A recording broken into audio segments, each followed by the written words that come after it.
Assalamualaikum warahmatullahi wabarakatuh. Hai semua, apa kabar? Semoga pada baik-baik saja ya. Perkenalkan, nama saya Musdayanti, siswi dari SMK Negeri Sulbar, kelas 11. Jurusan Agribisnis Pengolahan Hasil Pertanian atau disingkat dengan APHP. Pada video kali ini, saya akan menjelaskan beberapa tentang keamanan pangan menurut para ahli yang saya ketahui. Simak terus video saya agar teman-teman juga dapat mengetahui tentang keamanan pangan.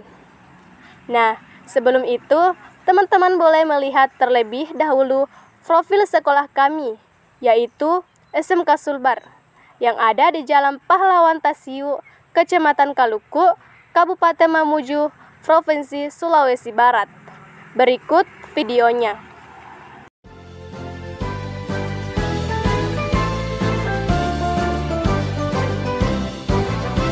SMK bisa, SMK hebat, bermutu dan berkarakter kuat, berdaya saing dalam bekerja, tampil mandiri penuh cita. Jadilah kita generasi bangsa, potensi yang unggul merata, berwawasan tinggi, berbudi mulia, giat belajar selalu berusaha. SMK bisa raih prestasi, ukir masa depan, menerjang zaman menyongsong pembangunan, siap sedia dan selalu bangga dari SMK untuk Indonesia.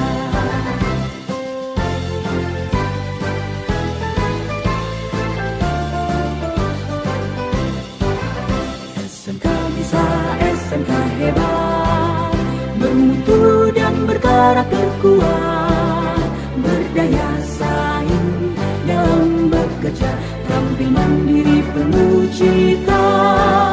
Jadilah kita generasi bangsa, potensi yang unggul merata, berwawasan tinggi, berbudi mulia, giat belajar selalu berusaha. SMK bisa raih prestasi, ukir masa depan, menerjang zaman menyongsong pembangunan, siap sedia dan selalu bangga dari SMK untuk Indonesia, dari SMK untuk Indonesia, dari SMK untuk Indonesia.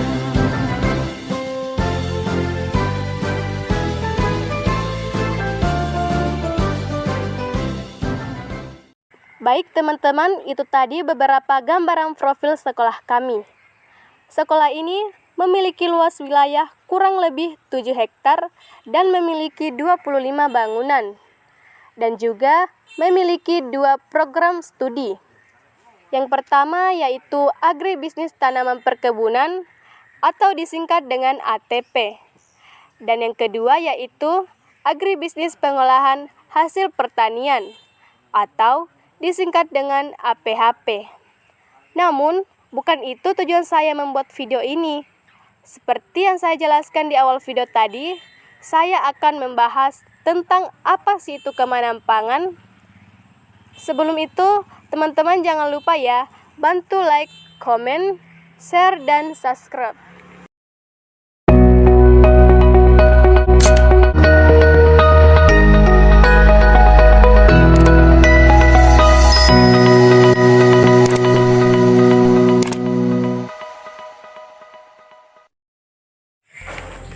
Organisasi Kesehatan Dunia menekankan tentang tantangan dan peluang terkait keamanan pangan. Keamanan pangan sangat penting karena keterikatannya dengan penyakit akibat pangan, di mana masalah keamanan pangan di suatu daerah dapat menjadi masalah internasional. Mengingat saat ini produksi pangan telah menjadi industri yang diperjualbelikan dan didistribusikan secara global. Untuk mencegah peningkatan akibat pangan, mari kita mengenal lebih jauh tentang apa itu keamanan pangan. Teman-teman tahu gak sih apa pentingnya keamanan pangan? Pasti teman-teman sudah pada tahu kan? Nah, menurut Marwanti ialah agar makanan dapat berfungsi dengan baik, maka diperlukan berbagai syarat agar memenuhi kriteria seperti yang diharapkan. Hasil dari penelitian ini bahwa keamanan pangan merupakan keadaan yang sangat penting dalam kehidupan, baik bagi produsen maupun konsumen. Berdasarkan laporan WHO tahun 1991, sekitar 70% kasus diare yang terjadi di negara-negara berkembang diakibatkan oleh makanan yang merupakan ancaman serius terhadap anak-anak balita, juga terhadap orang dewasa. Sebelum makanan disajikan, pada umumnya mengalami proses pengolahan baik pada suatu industri maupun pengolahan pada rumah tangga. Oleh karena itu, pembicaraan mengenai sanitasi dan higiene makanan selama proses produksi hingga makanan siap disajikan menjadi sangat penting. Teman-teman, boleh melihat video berikut ini, tips 5 langkah keamanan pangan. Langkah pertama, jagalah kebersihan. Cuci tangan pakai sabun dengan air mengalir. Pastikan tempat mengolah makanan bersih dari kotoran. Dan pastikan peralatan mengolah makanan bersih dan tidak berkarat. Langkah kedua, jika hendak menyimpan makanan di lemari pendingin, pisahkan terlebih dahulu makanan mentah dan matang. Jika membeli bahan makanan beku, belilah di akhir belanja. Langkah ketiga, simpan bahan makanan pada suhu yang sesuai. Ayam, ikan, dan daging pada freezer. Sayuran atau makanan olahan pada lemari pendingin. Langkah keempat, sebelum mengolah bahan makanan, cuci dengan air bersih yang mengalir. Diamkan bahan makanan beku sebelum diolah hingga sesuai dengan suhu ruang. Pastikan kita tahu batasan konsumsi garam gula lemak per hari. Batas aman konsumsi garam adalah 5 gram atau 1 sendok teh, gula 50 gram atau 4 sendok makan, dan lemak hanya 67 gram atau 5 sendok makan minyak. Langkah kelima, sajikan makanan dengan aman. Sajikan ketika akan disantap. Suhu penyajian makanan disesuaikan dengan jenis makanannya. Seperti soto yang disajikan dalam kondisi panas atau es campur dalam kondisi dingin. Nah, itu tadi beberapa tips langkah keamanan pangan.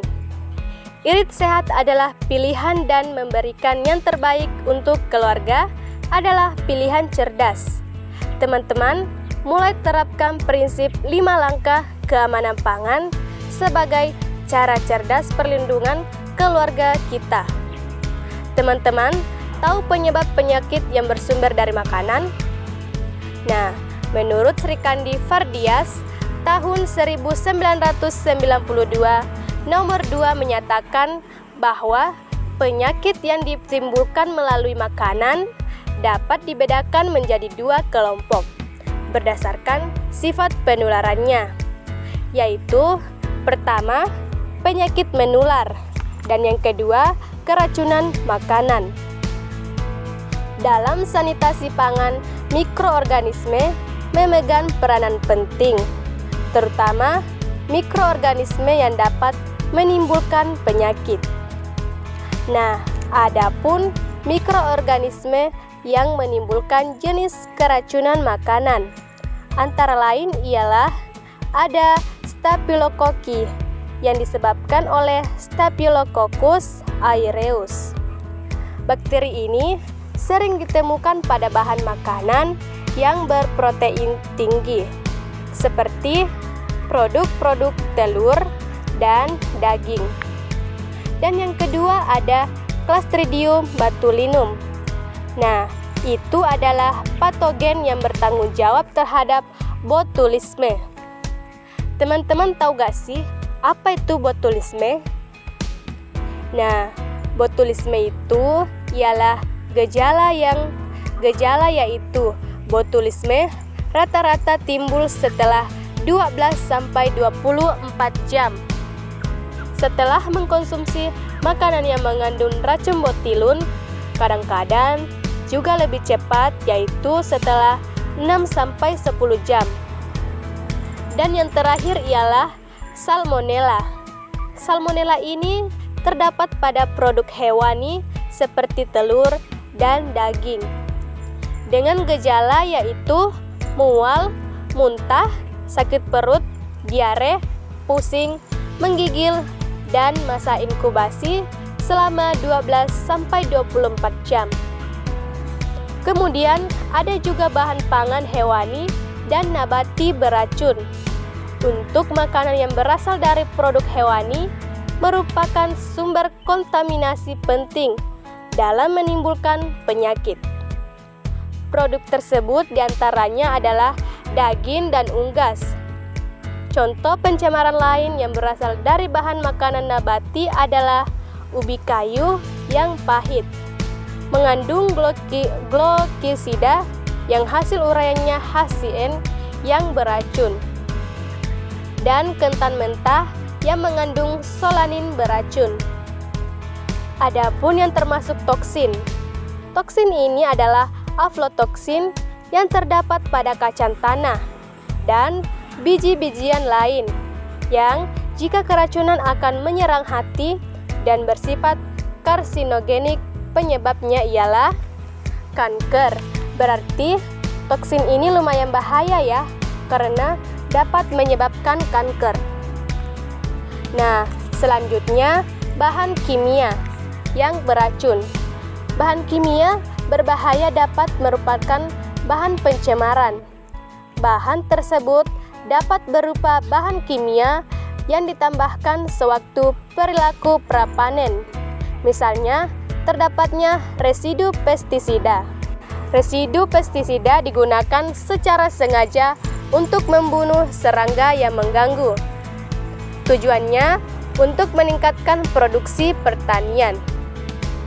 Akibat negatif dari penggunaan pestisida adalah masuknya komponen-komponen berbahaya ke dalam rantai makanan dan air minum, dan juga tertimbun dalam tubuh manusia. Nah, selanjutnya residu obat-obatan.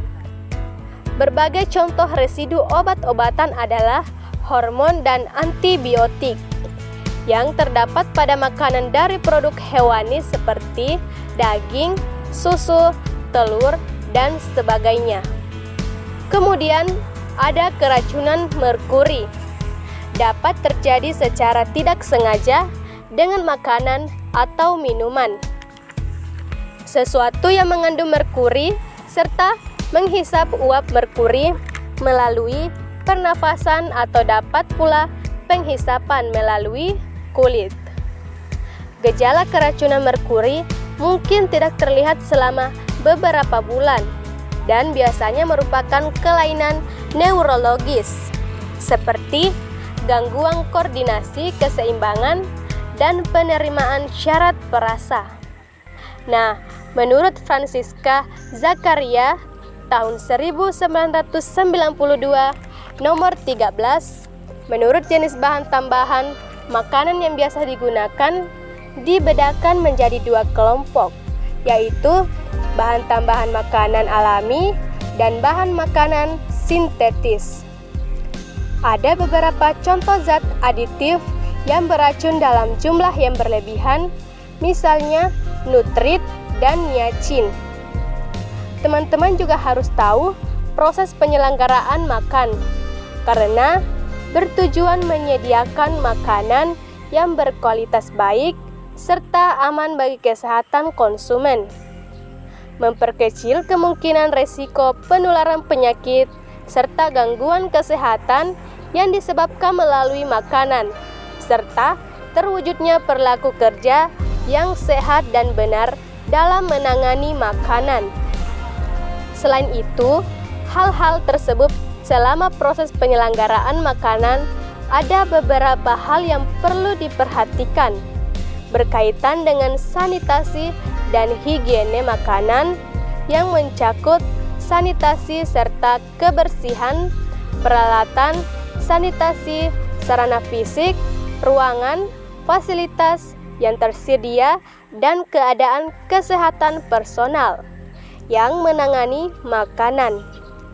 Maka dapat diuraikan yang pertama, yaitu pengadaan bahan makanan, kemudian proses pengolahan makanan seperti tempat pengolahannya, tenaga pengolahan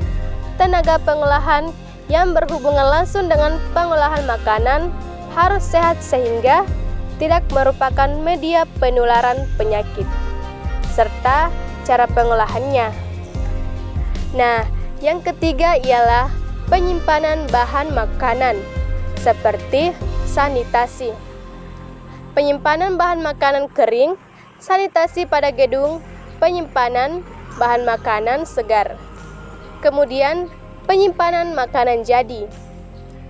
Makanan yang tidak tahan lama dapat disimpan dalam lemari es atau ruangan pendingin yang letaknya tidak dicampur dengan bahan makanan mentah.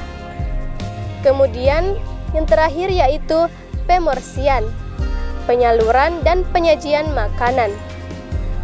Makanan yang telah masak ditempatkan pada tempat khusus untuk pemorsian dan kemudian disalurkan meliputi kebersihan alat-alat, misalnya untuk menyajikan, alat pengangkutan, serta personal yang mengerjakannya.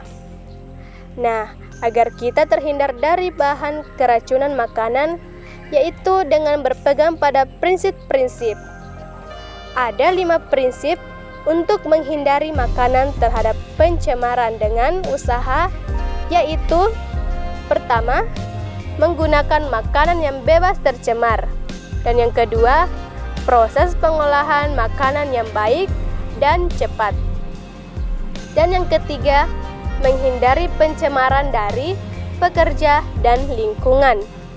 Dan yang keempat, praktek sanitasi yang baik selama penanganan, pengolahan, penyimpanan, dan penyajian makanan.